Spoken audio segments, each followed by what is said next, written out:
नमस्कार साथियों, मैं हूं जीवन सर और आप देख रहे हैं टीचर्स लर्निंग सेंटर। इस क्लास में हम आपके लिए सुपर 30 एमसीक्यू लेकर के आए हैं इतिहास से। यानी एसएसटी के जो पार्ट 1 क्लास है ये है। अगला पार्ट 2 आएगा। इससे पहले हमने आपको झारखंड के क्लासेस दिए, हिंदी के क्लासेस के दिए और सारे के सारे एनसीईआरटी बुक से है। आपको मैं बता दूं, मिनिमम क्वालिफिकेशन कहा है उसमें, जो आधार रहेगा क्वेश्चन का, शिक्षक भर्ती झारखंड में जो 26,001 आई है उसका मैं बात कर रहा हूँ। उसमें मिनिमम जो रहेगा वो 12 स्टैंडर्ड तक रहेगा। इसलिए मैं सारे के सारे क्वेश्चन 12 स्टैंडर्ड एमसीक्यू जो ले रहा हूँ वो सारे के सारे एनसीईआरटी बुक से हैं।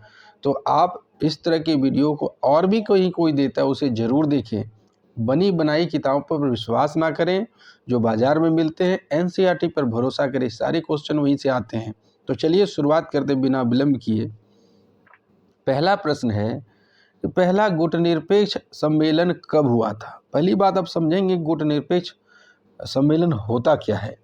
जब पूरी दुनिया दो गुटों में बटी हुई थी, एक था यूएसएसआर सोवियत संघ रूस और दूसरा था यूएसए यानी संयुक्त राष्ट्र अमेरिका। ये घटना है द्वितीय विश्व युद्ध के बाद की। तो सारे जो दुनिया थी एक दूसरे के गुटों में बटना शुरू हो गई थी। आधे दुनिया के लगभग देश रूस की तरफ जा रहे थे, जबकि आधी दुनिया के लोग अमेरिका की तरफ जा रहे थे। वहीं भारत के जो तत्कालीन प्रधानमंत्री थे उन्होंने क्या कहा, जो नेहरू जी थे उन्होंने क्या कहा, हम किसी खेमे में शामिल नहीं होंगे, हम तटस्थ रहेंगे और इसे ही कहा जाता है गुटनिरपेक्ष सम्मेलन। तो पहला जो हुआ था वो हुआ था 1955। ये आधारशिला रखी थी। लेकिन यहाँ पर गुटनिरपेक्ष का जो पहला सम्मेलन हुआ था, यहाँ देखिए आपको 55 एक भी नहीं मिलेगा। देखिए है 55 एक भी नहीं है। यहाँ क्या हुआ था कि बाडुंग सम्मेलन जो हुआ था, कहाँ हुआ था बाडुंग सम्मेलन? इंडोनेशिया में बाडुंग सम्मेलन हुआ था 1955 में। और वहीं पर शीत युद्ध के दौरान इसकी आधारशिला रखी गई थी 1955 में। फिर युगोस्लाविया के राष्ट्रपति ब्रोज टिटो और भारत के प्रधानमंत्री पंडित जवाहरलाल नेहरू और मिस्र के राष्ट्रपति गमाल अब्देल नासिर, इन तीनों ने मिल करके और बाद में इसमें शामिल हुए अफ्रीका के घाना के राष्ट्रपति क्वामे नक्रुमा और इंडोनेशिया के शामिल हुए सुकर्नो, सब ने मिल करके 1961 बेलग्रेड में, तो बेलग्रेड कहाँ है? यूगोस्लाविया में बेलग्रेड है। तो यहीं पर भाग लिया था और जब भाग लिया था तो उसमें 25 देश थे इसमें। अब इनकी संख्या 120 हो गई है। सब ने मिल करके यानी 25 देशों ने मिल करके 1961 में एक सम्मेलन किया कि हम ये जो गुटों में बट रही दुनिया, इसमें हम शामिल नहीं होंगे। क्यों? क्योंकि जिस दिन तृतीय विश्व युद्ध होगा ये बड़ा ही भयानक होगा, विनाशक होगा, इसलिए हम किसी गुटों में शामिल नहीं होंगे। तो कब की घटना है ये? तो ये घटना है 1961 की। तो पहला गुटनिरपेक्ष सम्मेलन 1961 में हुआ। अब आपसे पूछा जा सकता है इसकी आधारशिला कहाँ रखी गई थी? तो इसकी आधारशिला बांडुंग सम्मेलन इंडोनेशिया में रखी गई थी। और कब रखी गई थी? तो 1955 में रखी गई थी। मुख्यतः 4 लोगों के नाम याद रखिएगा इसमें। ये शुरुआत से हैं Broz Tito, Pandit Jawaharlal Nehru, Gamal Abdel Nasir और क्वामे नक्रुमा, बाद में सुकर्नो भी आए हैं। ठीक है, ये याद रखिएगा। जब ये सम्मेलन हुआ था उसमें 25 देश शामिल थे और बाद में अभी कितने हैं? तो 120 देश हैं। दूसरा प्रश्न है, पूर्वी गठबंधन को किस नाम से जाना जाता है? नाटो, वार्सा की संधि, सीटो, इनमें से कोई नहीं। तो पूर्वी गठबंधन को वार्सा की संधि से नाम से जाना जाता है। अब आप समझिए कि पश्चिम के जितने भी देश थे यूरोप वाले, वो अमेरिका के पक्ष में थे, जबकि पूर्वी देश थे, यूरोपीय देश की बात कर रहा हूँ, पश्चिमी यूरोप अमेरिका के पक्ष में था और पूर्वी यूरोप रूस के पक्ष में था। रूस ना कह के सोवियत संघ कहें तो ये सही रहेगा। तो पूर्वी गठबंधन और पश्चिमी गठबंधन ने खुद को एक संगठन के रूप में शामिल किया, एक संगठन बनाया और उत्तरी अटलांटिक के रूप में। उत्तरी अटलांटिक मतलब होता है नॉर्थ ईस्ट नाटो है ना, नाटो होता है नॉर्थ अटलांटिक ट्रीटी ऑर्गेनाइजेशन, ये नाटो बना लिया पूर्वी गठबंधन ने, ठीक है, नहीं नहीं, पश्चिमी गठबंधन ने नाटो बना लिया, जबकि पूर्वी गठबंधन था सोवियत संघ ने एक वार्सा की संधि की। कब की? तो बात को देखिए, फिर वही 1955 में आ रही है। तो वार्सा की संधि किया तो इन्होंने पूर्वी गठबंधन बनाया। फिर से समझिए, पश्चिमी यूरोप और अमेरिका मिलकर, पश्चिमी यूरोप और अमेरिका मिलकर नाटो नाम का संगठन बनाया, जबकि पूर्वी यूरोप और रूस मिलकर के, अभी सोवियत संघ है उसमें का, तो सोवियत संघ मिल करके वार्सा की संधि की। तो पूर्वी गठबंधन को किस नाम से जाना जाता है? तो वार्सा की संधि, इसे वर्साई की संधि भी कहा जाता है। अब जो ये वर्साई की संधि हुआ था, इसमें सोवियत संघ, पोलैंड, पूर्वी Germany, Czechoslovakia, Hungary, Romania, Bulgaria, ये सब शामिल थे। अब इसका क्या लक्ष्य होगा कि जो संगठन बन गया है नाटो, तो उसके मुकाबले हमें खड़ा होना है। तो नाटो का जो अगेंस्ट पार्टी हो गया वो वार्सा की संधि हो गया। फिर से एक बार समझते हैं, जो पश्चिमी गठबंधन था वो अमेरिका यानी यूएसए और उसके साथ पश्चिमी यूरोप, पूर्वी गठबंधन जिसे वार्सा के नाम से जानते हैं, उसमें पूर्वी यूरोप के साथ यूएसएसआर। अगला है तीसरा नंबर, बोल्शेविक क्रांति कहाँ हुई थी? जापान, इंग्लैंड, रूस, फ्रांस। तो बोल्शेविक क्रांति रूस में हुई थी। सन 1917 में एक क्रांति हुई, और वो किस क्रांति थी? ये जार निकोलस जो द्वितीय था वो निरंकुश शासक था। जार निकोलस द्वितीय निरंकुश शासक था, अपनी इच्छा से कार्य करता था। तो इसी क्रांति के द्वारा उसके शासन का अंत हुआ और रूसी सोवियत संघ यूएसएसआर की स्थापना हुई, जो कि एक गणराज्य था। सवाल नंबर 4, बर्लिन की दीवार कब गिराई गई? आपको मैंने क्या कहा कि दुनिया जब दो खेमों में बट रही थी, तो पूर्वी यूरोप वार्सा की संधि की तरफ भागे, यूएसएसआर की तरफ, और पश्चिमी यूरोप भागे अमेरिका की तरफ। तो जिस जगह से दोनों भागे थे ना, तो वहाँ जर्मनी में क्या कर दिया गया? सड़क के बीचों बीच दीवार खड़ी कर दी गई। तो यही पूछा जा रहा है, ये दीवार कब गिराई गई? ये देखिए दीवार, देख पा रहे हैं आप?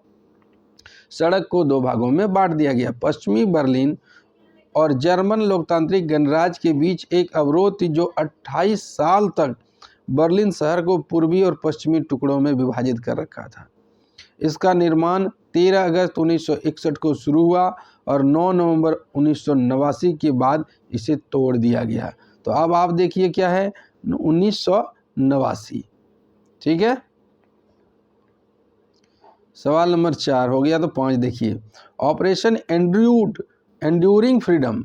ऑपरेशन एंड्यूरिंग फ्रीडम किस देश के द्वारा चलाया गया था? Iraq, Bharat, Britain, USA. तो ये चलाया गया था यूएसए के द्वारा, है ना। इराक पर 2003 का आक्रमण 20 मार्च से लेकर 1 मई 2003 तक चला था, और इराक युद्ध की शुरुआत को संकेत था जो संयुक्त राज्य अमेरिका द्वारा संचालित ऑपरेशन इराकी स्वतंत्रता। 19 मार्च से पहले इराक में मिशन को ऑपरेशन एंड्यूरिंग फ्रीडम कहा जाता था। ये इराक की स्वतंत्रता के लिए अमेरिका द्वारा चलाया गया था। सवाल नंबर 6, न्यूयॉर्क स्थित वर्ल्ड ट्रेड सेंटर पर आतंकवादियों का हमला कब हुआ था और कौन किए थे? तो ओसामा बिन लादेन ने अमेरिका के वर्ल्ड ट्रेड सेंटर पर 2 हवाई जहाज को घुसा दिया था, सीधी टक्कर करवा दी थी। तो ये कब हुई थी, यही पूछा जा रहा था। ये हुई थी 2001 को। 11 सितंबर 2001 को मंगलवार का दिन था। दुनिया का सबसे खतरनाक चरमपंथी हमला इसी दिन हुआ था, यानी ओसामा बिन लादेन अल-कायदा नामक एक चरमपंथी संगठन का लीडर था। चरमपंथियों ने 2 अमेरिकी यात्री विमानों को न्यूयॉर्क स्थित वर्ल्ड ट्रेड टावर को 2 गगनचुंबी इमारतों से टकरा दिया। हमने कहा था जैसे आपको, आतंकी संगठन अल-कायदा ने अमेरिका पर सबसे बड़े हमले को अंजाम दिया। डॉक्यूमेंट्री में कहा गया कि लादेन अपना परिवार टूटने से दुखी था और वो इसके लिए ही अमेरिका को जिम्मेदार मानता था, और इसी वजह से वो बदला लेने के लिए अमेरिका पर इतने बड़ा हमला किया। सवाल नंबर 7, सन 1978 में ओपन डोर मुक्त द्वार की नीति किसने चलाई थी? लेनिन ने, मार्क्स ने, देंग सियाओपिंग ने, इनमें से कोई? तो इसका सही जवाब है सी, देंग सियाओपिंग ने। ओपन डोर डेंग सियाओपिंग यही ऐसे ही लोग बोलते हैं कि 1978 की आर्थिक पहल को संदर्भित करता है, जिसने चीन को वहां निवेश करने की इच्छुक अंतर्राष्ट्रीय कंपनियों के लिए द्वार खोल दिए थे। इस नीति ने चीन के आर्थिक परिवर्तन की शुरुआत की और आज चीन विकसित देशों में आता है। सवाल नंबर 8, चीन की विश्व व्यापार संगठन में कब शामिल हुआ? यानी चीन जो है वो WTO में कब शामिल हुआ? 78 में, 1976 में, 2001 में, 1992 में? तो चीन WTO में शामिल हुआ था 2001 में। 11 दिसंबर 2001 को मंत्री स्तरीय सम्मेलन के समझौते के बाद चीन विश्व व्यापार संगठन का सदस्य बन गया। WTO विश्व का सबसे बड़ा अंतर्राष्ट्रीय आर्थिक संगठन है। इसमें 164 देश हैं। वैश्विक व्यापार और वैश्विक GDP के 98% से अधिक का प्रतिनिधित्व करते हैं। तो विश्व व्यापार संगठन WTO का मुख्यालय कहाँ है? तो इसका जेनेवा स्विट्जरलैंड में है, जो भाग लेने वाले देशों के बीच व्यापार समझौते पर बातचीत के लिए एक मंच है और मंच प्रदान करता है। उत्पादों, सेवाओं, बौद्धिक संपदाओं में अंतर्राष्ट्रीय व्यापार को नियंत्रित करता है। यह देशों के विवाद समाधान मंच के रूप में भी कार्य करता है। सवाल नंबर 9, किस देश ने सन 1991 में पूरब की ओर चलो की नीति अपनाई थी? तो पहली बात समझ लीजिए, पूरब की ओर चलो मतलब अमेरिका की तरफ नहीं, रूस, जापान, इंडोनेशिया, इधर, ठीक है। तो ये अपनाई थी, बताना है आपको, श्रीलंका ने, अमेरिका ने, रूस ने, भारत ने। तो ये अपने देश भारत ने इस बात को अपनाया था कि पूरब की ओर चलो, पश्चिम की ओर नहीं। और उस समय के तत्कालीन प्रधानमंत्री श्री नरसिम्हा राव ने 1991 में कहा पूरब की ओर देखो नीति, यानी पूरब की ओर चलो, यानी हम जो व्यापार करेंगे अब पश्चिम देशों के साथ कम और पड़ोसी देशों जो हमारे पूरब में हैं उसी ओर चलेंगे, जिसको हम लोग सार्क के नाम से बाद में एक संगठन बनता है, जिसे हम लोग दक्षिण पूर्व एशियाई संगठन कहते हैं। तो चलिए देख लेते हैं अगला उसी पर सवाल नंबर 10 कि दक्षेस का मुख्यालय कहाँ है? दक्षेस यानी सार्क देशों का पूछ रहा है, और इसका जो ट्रिक है वो है एम्बिबियस पेन, मैं आगे आपको बताऊंगा। तो आपको बताना है कि इसका मुख्यालय कहाँ है। नई दिल्ली, इस्लामाबाद, कोलकाता, काठमांडू। तो ये नेपाल के काठमांडू में स्थित है। अब आप देखिए इसका जो सचिवालय है, यानी दक्षिण एशियाई क्षेत्रीय सहयोग संगठन, जिसको सार्क बोलते हैं, south Asian association for regional cooperation, ये एक काठमांडू में स्थित है और इसका मुख्यालय भी क्या हो गया? काठमांडू हो गया। ये यहाँ पर देखिए आपको कितने देश मिलेंगे? तो यहाँ पर आपको मिलेंगे 8 देश, है ना। ये 8 देश मिल करके, और सारे के सारे एशियाई है, वो भी दक्षिण एशियाई आर्थिक और राजनीतिक संगठन है ये। तो अब देखेंगे इसको याद रखने का तरीका, तो इसका है एम्बिबियस पेन, मैंने रेड कलर से देखिए बोल्ड किया है। M for Maldives, B for Bhutan, B for Bangladesh, S for Sri Lanka, P for Pakistan, I for India, N for Nepal. ये आप ट्रिक याद रखेंगे। सवाल नंबर 11, निम्नलिखित में से कौन सुरक्षा परिषद का स्थायी सदस्य नहीं है? अब आप देखिए सुरक्षा परिषद के 5 ही स्थायी सदस्य हैं, अमेरिका, ब्रिटेन, फ्रांस, रूस, चीन। अमेरिका, ब्रिटेन, फ्रांस, रूस, चीन। अब ध्यान से देखेंगे तो अमेरिका, ब्रिटेन, फ्रांस और रूस सारे के सारे ये क्या हैं? सारे के सारे विश्व विजेता कंट्री है, जो प्रथम विश्व युद्ध, द्वितीय विश्व युद्ध हुआ था ना, इसमें इन्होंने विजय प्राप्त की थी, तो वो है। इसके अलावा चीन है। अब देखिए चीन जो है उससे पहले ये ऑफर भारत को दिया गया था, तो भारत के उस समय के प्रधानमंत्री पंडित जवाहरलाल नेहरू ने सीधा कहा भाई हम तो गुटनिरपेक्ष राज्य है, हमें युद्ध करना नहीं है, हम एक ऐसा राष्ट्र है, तो हमें वीटो की क्या ज़रूरत है। और आज वही चीन है जो भारत के साथ दगाबाजी कर रहा है। तो स्थायी सदस्य कौन नहीं है यहाँ पर? इजराइल नहीं है।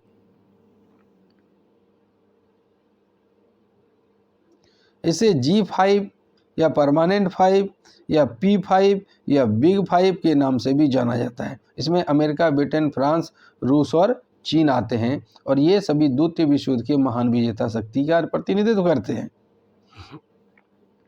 सवाल नंबर 12, संयुक्त राष्ट्र संघ की स्थापना कब हुई थी? 1946 में, 1945 में, 1944 में, या इनमें से कोई नहीं? यहाँ एक छूट गया, इनमें से कोई नहीं। तो इसकी स्थापना हुई 24 अक्टूबर 1945 को, जिसको हम लोग यूएनओ के नाम से भी जानते हैं, यूनाइटेड नेशन ऑर्गेनाइजेशन। ठीक है, 24 अक्टूबर 1945 को हुआ था। इसका उद्देश्य क्या है? तो इसका उद्देश्य है सुविधाजनक जो भी कानून है, अंतर्राष्ट्रीय कानून, अंतर्राष्ट्रीय विकास, मानव अधिकार, विश्व शांति, सबके लिए कार्य करना। इसका मुख्यालय अमेरिका के न्यूयॉर्क शहर में है। यह भवन 9 जनवरी 1951 को खुला था आम जनता के लिए, मतलब सबके लिए खुल गया। इस भवन का निर्माण 1949 से 1950 के बीच में हुआ है। इसकी संस्थाएं कितनी हैं? तो इसकी संस्थाएं हैं, एक महासभा, दूसरा सुरक्षा परिषद, तीसरा आर्थिक सामाजिक परिषद, चौथा सचिवालय, पांचवा अंतर्राष्ट्रीय न्यायालय और छठा है संयुक्त राष्ट्र न्यास। तो इसके कितने कुल हैं? इनके कुल संरचना में इसकी जो पार्ट हैं वो 6 पार्ट हैं। सवाल नंबर 13, मानवता की रक्षा का व्यापक अर्थ क्या है? युद्ध से मुक्ति। हाँ भाई है, युद्ध से मुक्ति तो बिल्कुल है। भय से मुक्ति ये भी है, अभाव से मुक्ति ये भी है, अभाव और भय से मुक्ति। देख लीजिए कि युद्ध से मुक्ति तो नहीं कर सकता, लेकिन है इसका मानवता का रक्षा, यानी वो भूख से भी ना मरे, वो डर से भी ना मरे। तो भय में ही युद्ध तो शामिल हो जाता है, इसलिए हमारा ऑप्शन नंबर डी शामिल हो जाएगा, सही होगा ऑप्शन नंबर डी। तो हम टिक लगा देते हैं यहाँ। ये कलर नहीं हुआ है, कोई बात नहीं, ये लीजिए, ये है। सवाल नंबर 14, रियो डी जेनेरो पृथ्वी सम्मेलन निम्नलिखित में से किससे संबंधित? पर्यावरण, हरित क्रांति, वैश्वीकरण, मानवाधिकार। तो यह संबंधित है पर्यावरण से। एक बात और याद रखिएगा, 1992 में ब्राजील के शहर रियो डी जेनेरो में पृथ्वी सम्मेलन हुआ था पर्यावरण से संबंधित। 3 जून से लेकर 14 जून 92 तक शीत युद्ध के बाद अंतर्राष्ट्रीय मुद्दों पर एक साथ सहयोग के लिए सदस्य राज्यों की प्रतिक्रिया के रूप में पृथ्वी सम्मेलन हुआ था। इसको अर्थ समिट भी बोलते हैं।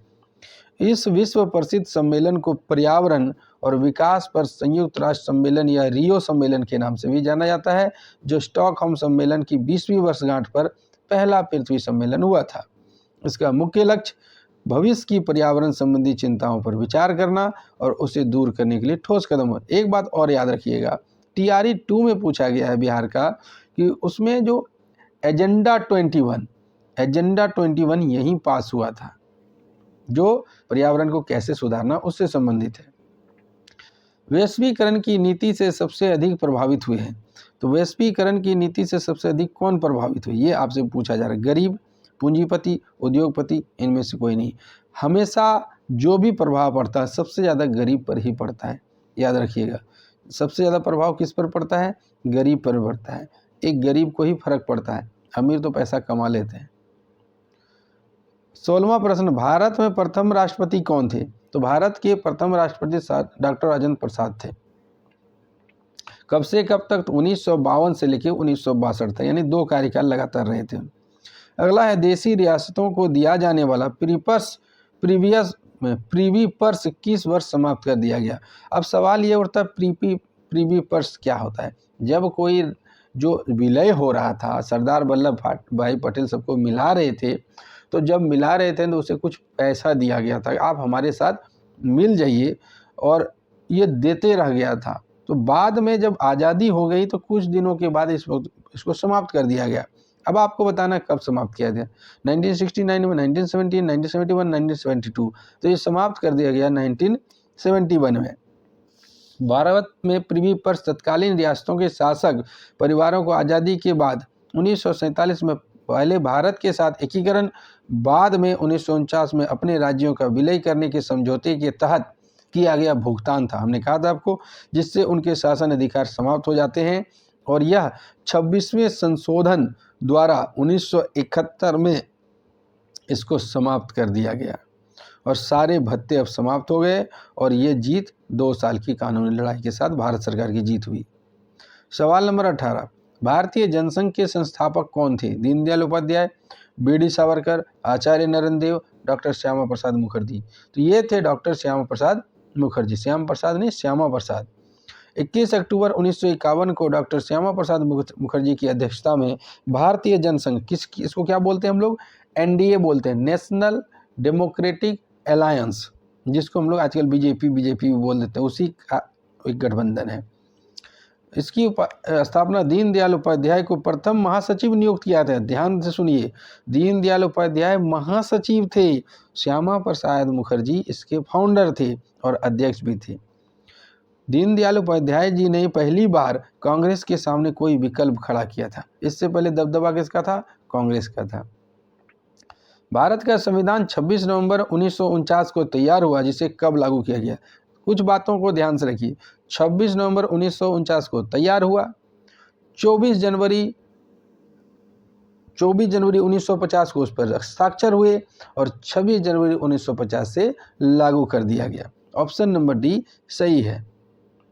सवाल नंबर 20, भारत में योजना आयोग का गठन कब हुआ। मार्च 1950 में, मार्च 1952 में, मार्च 1955 में, अगस्त 1950 में। तो ध्यान से समझिए, योजना आयोग 15 मार्च 1950 में नेहरू जी ने जब देखा कि सोवियत संघ के नेता स्टालिन, है ना, क्या नाम है, स्टालिन, एक योजना लेकर के आए, पंचवर्षीय योजना, तो उससे वहाँ की तरक्की हुई, है ना। तो इन्होंने भी उनका नकल किया रूस का और अपने देश में इसकी शुरुआत की। 15 मार्च 1950 में इसका गठन किया गया और उसके आयोग के पहले अध्यक्ष खुद बने पंडित जवाहरलाल नेहरू। और एक बात और याद रखिए, जो योजना आयोग होता है उसका अध्यक्ष पदेन रूप से प्रधानमंत्री होता है।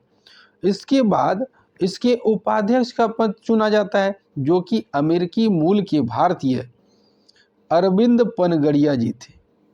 तो पहली, ये देखिए, गठन हो गया 15 मार्च 1950 में, लेकिन पहली पंचवर्षीय योजना शुरू हुई 1951 में, जो कृषि को लेकर के थी। फिर बाद में 2 पंचवर्षीय योजना 1965 में तैयार की गई और जब भारत पाकिस्तान में युद्ध हुआ तो उसको बीच में रोक दिया गया। फिर जब प्रधानमंत्री नरेंद्र मोदी 2014 में आए तो उन्होंने योजना आयोग को भंग करके उसकी जगह पर नीति आयोग लाया। नीति आयोग का फुल फॉर्म क्या है, national institute for transforming India. और 2014 में एक भाषण में इस बात को उसने जिक्र कर दिया। और अभी वर्तमान अध्यक्ष हैं इसके प्रधानमंत्री नरेंद्र मोदी और उपाध्यक्ष हैं डॉक्टर सुमन के बेरी।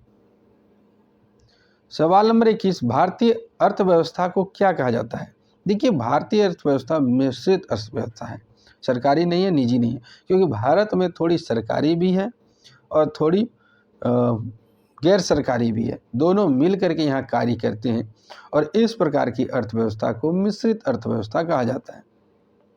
सवाल नंबर 22, व्यापक परमाणु परीक्षण प्रतिबंध CTBT की संधि कब हुई थी। 1995, 1996, 1999, 2000 ईस्वी को। तो व्यापक परमाणु प्रशिक्षण प्रतिबंध संधि CTBT यानी कॉम्प्रिहेंसिव टेस्ट बैन ट्रीटी, इसके तहत जो साइन करेगा वो परमाणु की टेस्ट नहीं कर सकता है। एक ऐसा समझौता है जो परमाणु परीक्षणों को प्रतिबंध लगाता है। यह संधि 24 सितंबर 1996 को अस्तित्व में आई थी, यानी ऑप्शन नंबर बी। सवाल नंबर 23, नेहरू के निधन के बाद उनका राजनीतिक उत्तराधिकारी कौन बना। इंदिरा गांधी, के कामराज, गुलजारी लाल नंदा, लाल बहादुर शास्त्री। तो यहाँ पर भ्रम में नहीं रहिएगा, इंदिरा गांधी नहीं थी, इंदिरा गांधी तो बाद में आई। जो गुलजारी लाल नंदा थे वो कुछ दिनों के लिए पंडित नेहरू की मृत्यु के बाद प्रधानमंत्री बने थे, लगभग 1.5 साल के लगभग। तो गुलजारी लाल नंदा ने 27 मई 1964 को भारत के प्रधानमंत्री के रूप में शपथ ली थी, तो वही उसके उत्तराधिकारी थे। सिंडिकेट का विरोध भारत के किस नेता ने किया था। देखिए, सिंडिकेट क्या होता है, जब कांग्रेस चल रही थी ना, तो कांग्रेस जब चल रही थी तो उसके कांग्रेस के भीतर ही गुटबंदी होने लगा था, जिसका नाम रखा गया था सिंडिकेट। तो इसका जो विरोध किसने किया था, लाल बहादुर शास्त्री ने, महात्मा गांधी ने, इंदिरा गांधी, राम मनोहर लोहिया ने। तो इसका विरोध किया था इंदिरा गांधी ने सर्वप्रथम। इंदिरा गांधी चाहती थी कि बीबी गिरी राष्ट्रपति बने, जबकि पार्टी के सक्रिय सिंडिकेट जो थे वो चाहते थे नीलम संजीव रेड्डी बने। तब इंदिरा गांधी ने बगावत कर दी और नीलम रेड्डी हार गए और मोरारजी देसाई को वित्त मंत्री पद से हटने के बाद से ही हटा दिया गया। तो सिंडिकेट के नेता इंदिरा गांधी से नाराज हो गए थे। सवाल नंबर 25, भारतीय संविधान में 42वां संशोधन कब हुआ? 1971, 1976, 1977, 1978। दो संशोधन ज़्यादा इंपॉर्टेंट है, 42 और 44।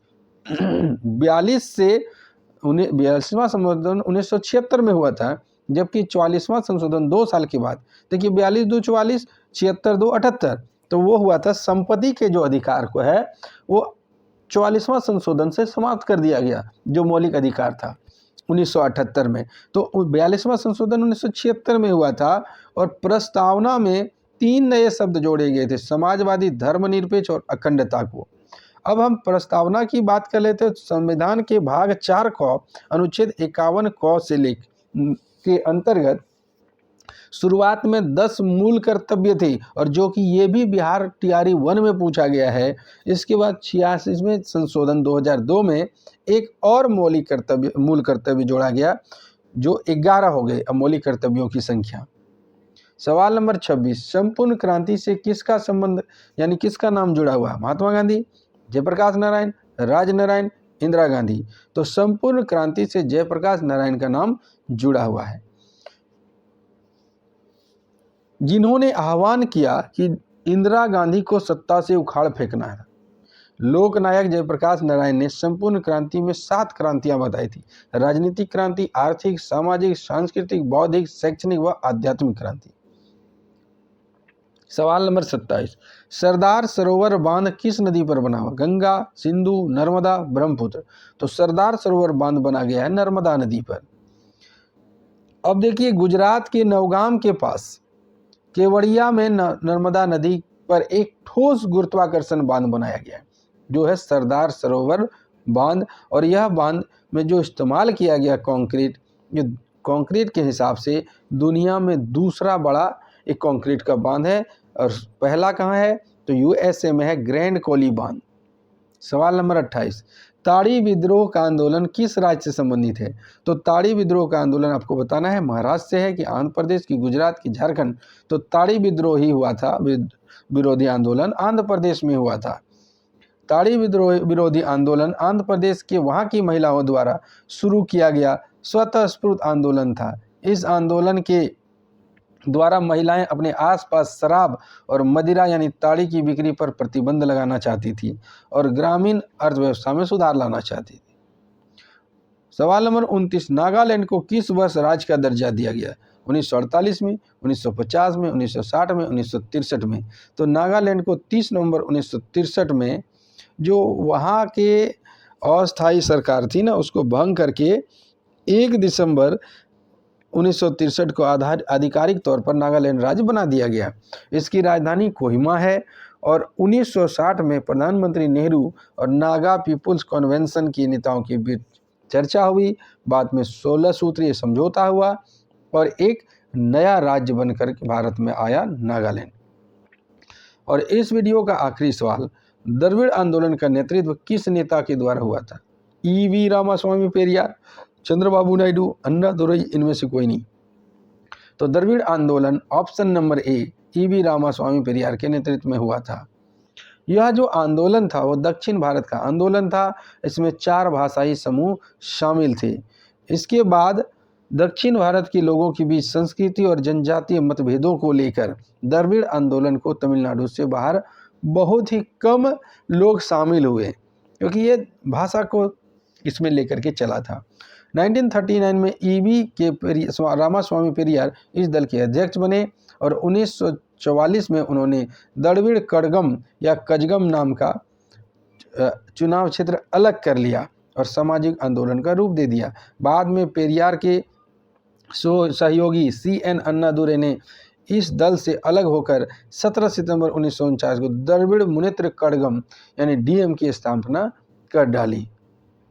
तो ये कुछ 30 स्पेशल क्वेश्चन आपके लिए मैंने लाए थे, एग्जाम की दृष्टि से महत्वपूर्ण वाले। अगर चैनल में नए हैं तो सब्सक्राइब कर लीजिए, बेल आइकन को दबा लीजिए और किसी प्रकार की दिक्कत हो, जो भी आपको शक हो, कोई समस्या हो, तो आप हमें कमेंट कर सकते हैं। आपने वीडियो को पूरा देखा इसके लिए बहुत बहुत धन्यवाद। मिलते हैं इसी तरह के वीडियो में, तब तक के लिए धन्यवाद।